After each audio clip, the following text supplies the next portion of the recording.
A Minnesota man living with Lou Gehrig's disease is hoping a unique treatment can help him defy the odds. 51-year-old Steve Stefano was diagnosed with ALS in 2011. The one-time long-distance runner from Hugo is now in a wheelchair and needs a ventilator to breathe. But as WCCO's John Lauritsen shows us, Steve is holding out hope that science and lawmakers can help him battle the disease. I also run 6 miles a day before I got sick. As the saying goes, Steve Stefano was living the dream. The former high school quarterback married his high school sweetheart. They had a son together, and life was good. That was until 2011, when pain in his shoulders eventually led to a life-changing diagnosis. Steve had ALS. Denial. And then what happened? That was a hard day. Steve now spends his days in his living room, and he needs around-the-clock care. Instead of going out for a run, a ceiling track helps him get from his recliner to the bathroom, and a ventilator keeps him breathing. But despite losing control of his life, Steve still has hope. They go into distressed cells, distressed tissue, and they become that. Last month, Steve made a grueling cross-country trip to see a doctor at the Peace Wellness Center in Phoenix, Arizona.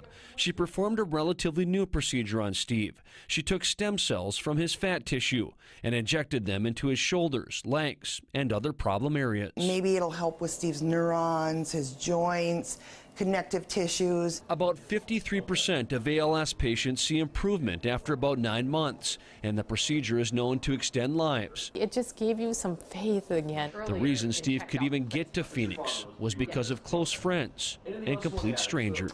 One of our classmates up there donated $500. I damn near cried because I know this guy. He does not have the money. A few weeks ago, some of Steve's North St. Paul classmates put on a benefit to help him raise money for the procedure. They thought they could raise about $10,000.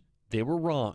They ended up raising about $35,000 to help get Steve to Phoenix and to get him the procedure he needed. When I left there, I sat in my car and I started to cry because that speaks volumes to people. There were people we didn't know that sent money. The gesture has gone a long way as medical expenses have piled up. Steve and his family also support the Right to Try bill that recently passed in Minnesota. It will allow terminally ill patients to try medications that have not yet been approved by the FDA. For Steve, every opportunity, however small, can hopefully lead to something big. Keep on fighting, never give up. There's always hope out there. Steve wanted to thank all his friends and family members that have helped him along the way, and he said that list is a long one. If you'd like to help Steve with his medical expenses, you can visit WCCO.com/links.